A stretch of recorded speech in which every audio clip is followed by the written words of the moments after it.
From the makers of vet-recommended Greenies dental treats comes an easy way to support your dog's wellness. Greenies Smart Essentials Dry Food delivers complete balanced nutrition with science-backed recipes.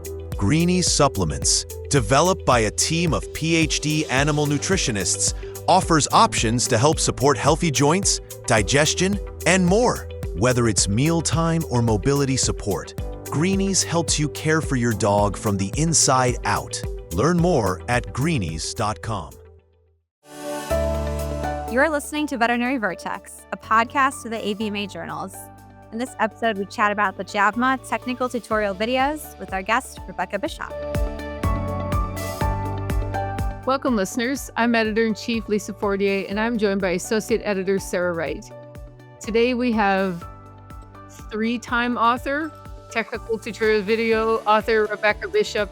We're really excited, listeners. This is a super cool novel manuscript type that is, to our knowledge, really only JAVMA has in veterinary medicine. So, Rebecca, thanks for taking time to be here with us today and share this exciting news with our listeners.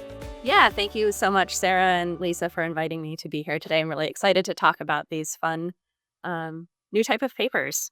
Awesome. All right. Well, let's trot on over. Figured that was appropriate since most of your technical tutorial videos are about equine topics. So, Rebecca, like we said, today we're chatting with you about our JAVMA and AJVR technical tutorial videos, or TTVs for shorts. So these video manuscripts are narrated video or animation sequences that provide a practical tutorial on a technique, different tools, methodologies, or approaches in any area of veterinary medicine.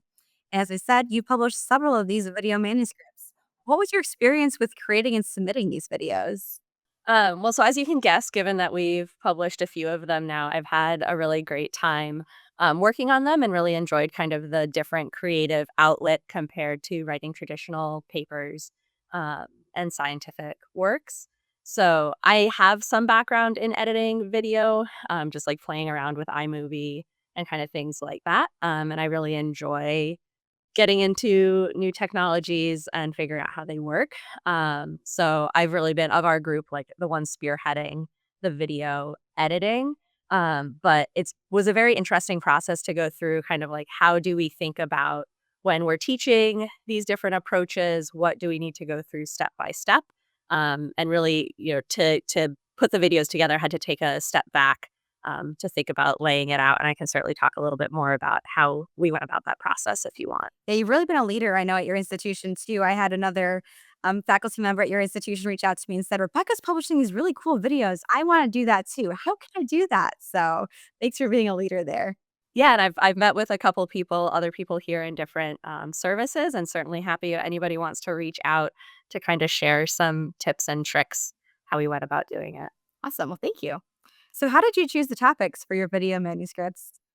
So we were excited about the platform, and so we sat down as a group and thought about what are techniques that would be applicable to practitioners out in the field, even though we work in a hospital setting. And then what would be kind of minimally invasive that we could do with our teaching horses, the horses that are available to us through donation, in the time that's allotted, that would provide the most impact. And so we kind of came up with a list and together decided on, we have the video on the trach wash and abdominocentesis, which are like very nice bite-sized procedures that are also doable by a single practitioner. And then my other video is about left-handed surgical instrument use. And as a left-handed surgeon myself, I felt like that was an area where I didn't get a lot of support as a trainee. And I actually had somebody tell me when I was a vet student that I should give up hope of being a surgeon because I was left-handed. So that's something that was really personally important, and is the one I've probably used the most to share with students and surgical trainees here to say, take this, sit at home, look at it, watch it, and try to digest, how you can apply some of these thoughts to your own instrument handling. Well, thank you for teeing up my question. You just described one way in how you've used these videos, and since they're open access, and for our listeners, of course, if they're open access, Rebecca and her team retain the copyright so they can post them on their own website.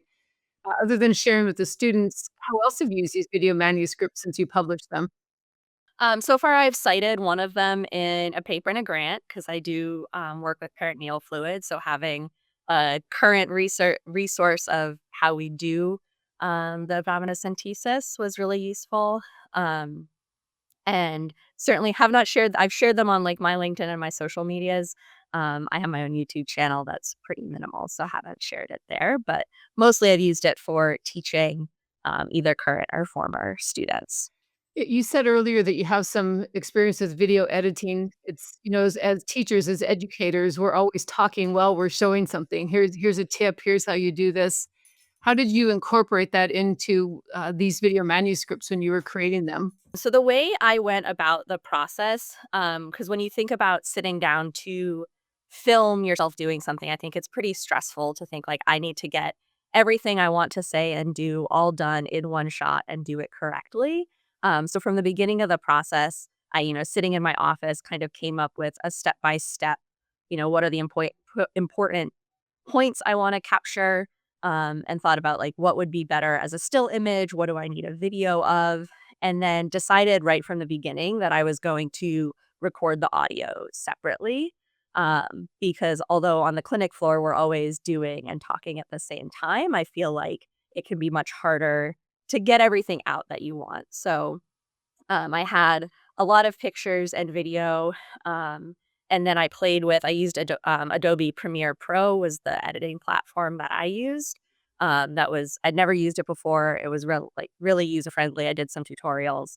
And just, you can put the video in and then you can record audio right over the top of it. And so I would slow down or speed up the video or create freeze frames where I needed to say more, rather than being standing there with the live horse and things in my hand trying to talk through everything I wanted to. Yeah, thanks for sharing that information because I feel like that's the biggest hurdle for people when we talk about these videos and we try to like recruit for them too. It's like, oh, I don't know how to make a video. And it's like, well, there's tools out there and we have a guy on our website too with some production tips. They're hopefully useful, but it's nice to hear too how you're resourceful as well and kind of doing this on your own.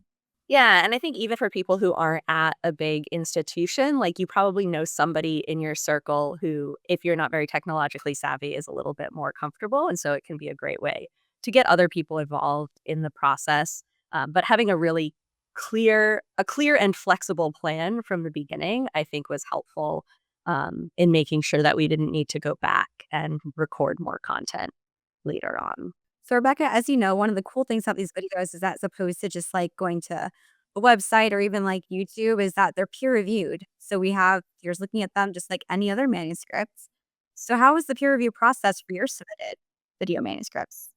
The peer review process was really straightforward. There is the little abstract that goes along with the video, which the first one I did was a little bit tricky to write because it's different content than what you usually put in a scientific manuscript, but the abstract format is still the same. Once I'd done one and there was already some examples online, now of course there's more. That was a little bit easier to figure out. So really the peer reviewers had a couple bits of feedback for those abstracts, and then whenever you do something, whether it's a paper or a presentation, you always miss details. And with this being something that's going to live on the internet forever, like as opposed to a conference presentation, there was a couple things about citations I had to fix, and a little bit of voice recording that I had to do, which was another reason I was really glad, that I chose the approach that we did, where I could just go back and re-record like one sentence or have my co-author re-record the couple of sentences that needed to be fixed rather than having to repeat a voiceover completely. So, with all this being said, what advice would you give to listeners who may be interested in creating and submitting a video manuscript for publication in JAVMA or AJVR? Well, I would say go for it. Don't let like the fear of performance or the fear of the technology hold you back. Get your team involved, whatever that team might look like. I think for folks in academic positions, it was a great way for us to get some of our trainees involved in the process. So we had a veterinary intern who was a co-author, on one of the papers, and she did all the script writing, even though she wasn't presenting. So that was a good exercise for her to go through, like thinking about the steps and everything. And yeah, just reach out to whatever resources you need to help, piece it together, have a plan, and do it. Very, very cool, Rebecca. As Sarah said, remember, these are in AJVR too. I published one in a different journal a long time ago about creation of destabilization of the medial meniscus in a mini pig model. Again, it's reading about it is one thing, but having somebody say like, "Ooh, that's how you want to position the animal," and now flex it a little bit can really be helpful. We really appreciate your insight and sharing this with our listeners today. Yeah, I think the other thing I wanted to share a little bit about, because there's some things that when you're teaching, you really want to put your hands or put somebody else's hands on the patient. And so one of the ways we got around that, like having the video is nice to show people.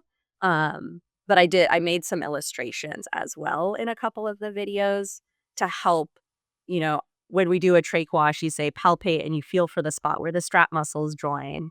Well, you can't feel on a video and you can't see it through the skin. So getting a little bit creative about some of the images, I hope at least was helpful for readers and viewers to better understand what we were doing. Yeah. The other part I wanted to emphasize, you talked about your veterinary team. We encourage veterinary technicians to create and submit these too. They do a lot of really cool techniques that maybe they didn't get to learn in their veterinary technician school or they haven't gotten exposure to yet. So the whole team would like to get involved in these video manuscripts. As we come to a close, Rebecca, we like to ask a little bit more of a personal question. If you have it, please lift it up and show the listeners who are watching. What is the oldest or the most interesting item on your desk or in your desk drawer? So I keep a collection of kind of patient specimens, enteroliths, teeth, bladder stones, things like that. But my favorite one, I'm going to have to stand up to get it. My favorite one is a stick that I pulled out of a horse's inguinal region a couple of years ago, that it had been out on a trail ride and took a bad step and shoved the stick up in its groin, managed to miss. It was right next to the penis. It was right next to the femoral vessels. It missed everything, went through and throughout the backside, and made a pretty cool little trip. My 7th grade horse did that. He fell forward on a tree had fallen over and it left a big spike and it went in the axillary region and same thing. Like I didn't know any better back then. And now I just think, how did he miss all those structures? That's amazing. Yep. And they were a mile and a half out on the trail. So the dad used another horse's reins to truss it up and stabilize it. And then the referring veterinarian did a really nice job of bandaging it so everything was still in place when he got to us. And under anesthesia, we were able to pull it right out. That's amazing. I don't have one of those on my equine shelf. Wow, that's super cool, Rebecca. We need to make a compilation too, I feel like, of these interesting items on your desk because as veterinarians, as you said, we have really cool, unique items and people have shared similar findings. So thank you so much, Rebecca, for being here today and also for helping us spearhead this effort to get these video manuscripts up and going so we can teach the next generation. Yeah, thank you so much for having me and for the opportunity. And to our listeners, you can watch Rebecca's published technical tutorial videos or video manuscripts on our website or on the AVMA's YouTube channel. I'm Sarah Wright with Lisa Fortier. Be on the lookout for next week's episode, and don't forget to leave us a rating and review on Apple Podcasts or whatever platform you listen to.